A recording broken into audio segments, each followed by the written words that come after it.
चलो ठीक है, उसी स्टोरी को अब हम पार्ट 2 में करते हैं, क्योंकि ये काफ़ी बड़ी स्टोरी हो जाती है, इसलिए इसे हम 2 पार्ट में कर लेते हैं ताकि हमें आसानी हो समझने में, ठीक है। और यह कुआं भी सूखा है, और यह कुआं भी सूखा है, and this well is dry too यह कुआं भी सूखा है, this well is dry too, सूखा भी है कुआं, जो कि बच्चों के लिए खतरनाक है। वेयर एज, जब वेयर एज नहीं करेंगे अपन जो कि, तो इसके लिए हम करेंगे दैट इज या विच इज। दैट इज, वैसे यहाँ विच का प्रयोग करें तो ज्यादा बेटर है। इसका भी मैं प्रयोग बताऊंगा कि कब दैट और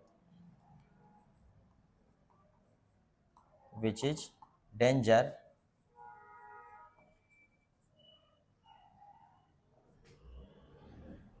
dangerous, that is dangerous for children. भाई ये कुआं भी सूखा है, गधा भी बूढ़ा है, कुआं भी सूखा है, जो कुआं बच्चों के लिए खतरनाक है, कब कौन बच्चा इसमें आके गिर जाए। अपन देखते हैं हर साल बोरिंग में कोई ना कोई बच्चा गिर ही रहा है, ट्यूबवेल के बोर में, फिर एनडीआरएफ और पता चला मिलिट्री आती है उनको निकालने के लिए, पता नहीं कहाँ कहाँ से नेशनल डिफेंस वाले आते हैं उनको बच्चों को निकालने के लिए। तो पेरेंट्स कितने लापरवाह होते हैं कि अपने आसपास के बोर खुले छोड़ देते हैं जिसमें बच्चे गिर जाते हैं बाय मिस्टेक। तो अतः सो हमें इस गधे को इस कुएं में ही दफना देना चाहिए। तो हमें क्या करना चाहिए, अतः सो वी शुड बरी, बरी मतलब होता है दफनाना, we should bury this Dunki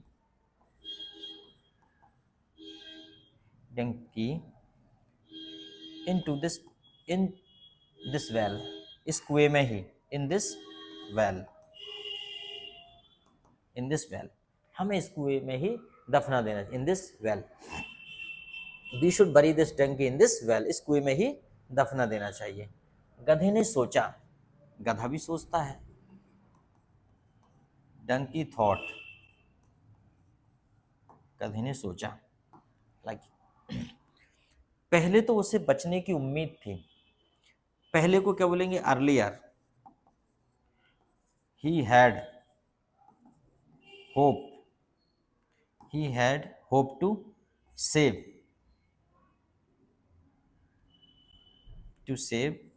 himself,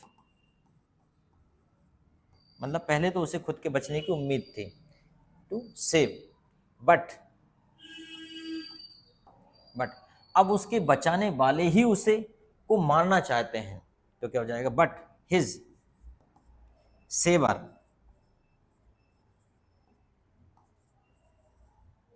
saver, बचाने वाले, सेवर्स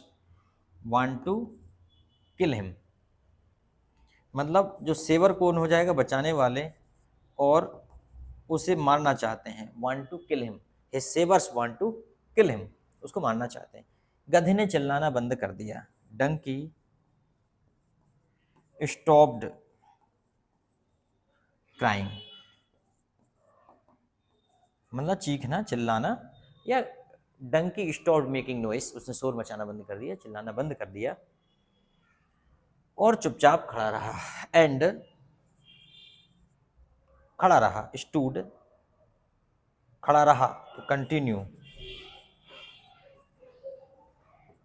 कंटिन्यू टू स्टैंड साइलेंटली,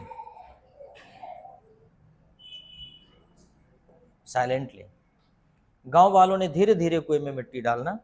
प्रारंभ कर दिया, villagers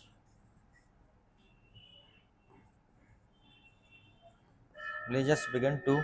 pour mud, villagers began to pour mud slowly into the well, मतलब गांव वालों ने धीरे धीरे कुएं में मिट्टी डालना प्रारंभ कर दिया,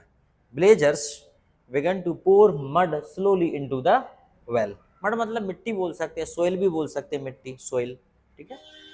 सोइल या क्ले भी बोल सकते हो आप, ठीक है, क्ले मतलब मिट्टी के बड़े बड़े टुकड़े, मिट्टी के लौंदे, तो क्ले लिख सकते हो यहाँ पे, begin to pour clay slowly, या play pour soil into the, ठीक है, मड कीचड़ को बोलते हैं वैसे जनरली, पर यहाँ सोइल भी लिख सकते हो, इनटू द वेल, जैसे ही लोग मिट्टी डालते हैं, as soon as people pour, pour मतलब होता है डालना, उड़ेलना, अपन लिखते हैं क्ले,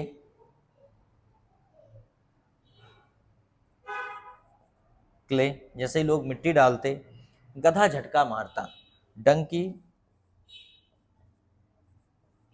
टुक मतलब लेता, a jerk, donkey took a jerk, ठीक है, गधा झटका मारता, और क्या होता है, और मिट्टी नीचे गिर जाती, and clay drops down, drops down, नीचे ड्रॉप हो जाती, ड्रॉप्स डाउन, ठीक है। अतः लोग मिट्टी डालते रहे, सो शो, लोग मिट्टी डालते रहे, people continue,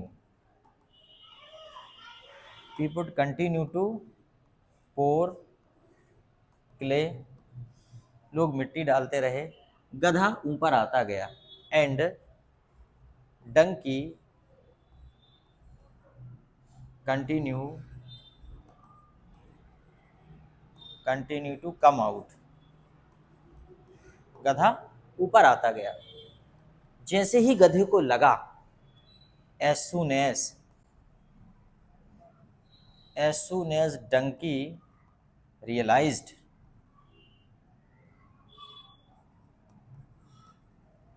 as soon as donkey realized, जैसे ही गधे को लगा अब वह ऊपर आ सकता है, नाउ वह हम डंकी के लिए प्रयोग कर रहे हैं, ही, नाउ स्टोरीज में ऐसा हो जाता है, वैसे इट प्रयोग करते हैं पर स्टोरी में कर लेते हैं, he can come out,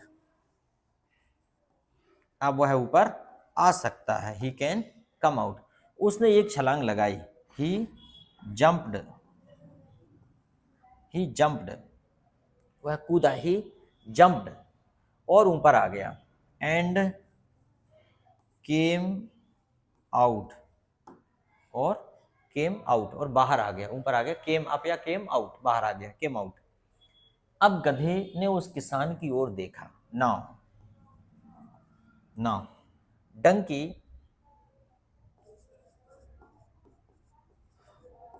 Dunki सा दैट फार्मर, उस किसान की ओर देखा जिसके लिए उसने जिंदगी भर काम किया, for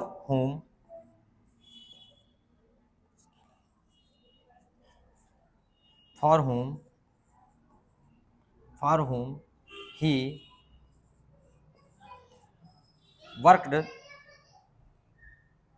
worked through the life,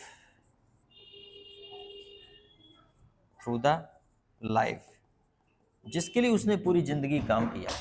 for him he work through the life, for हुम ही वर्क थ्रू द लाइफ, इसने पूरे जिंदगी भर काम किया, अतः गधा किसान के घर के बजाय गांव से दूर चला गया, सो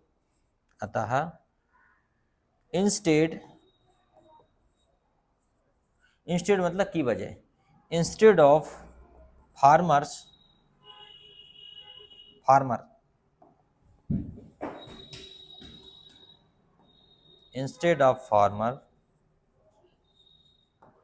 फार्मर्स होम, गधे के घर के बजाय, instead of farmers home Dunki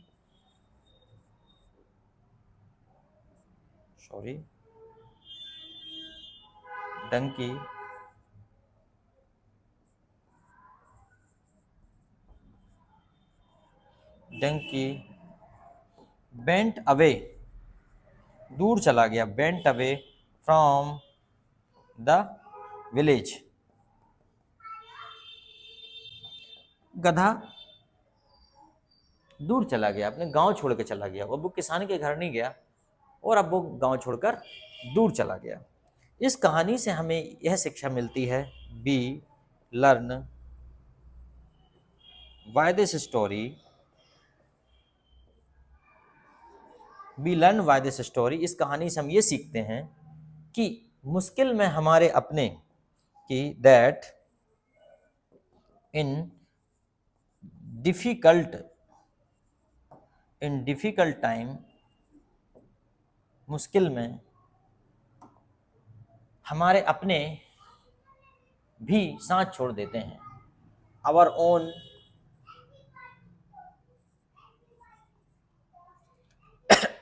own relatives leave us. ऐसी स्थिति में हमें अपना धैर्य नहीं खोना चाहिए। We should not lose our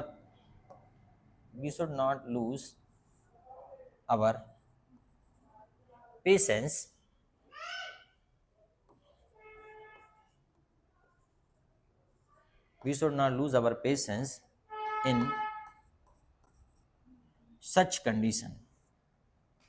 in such conditions.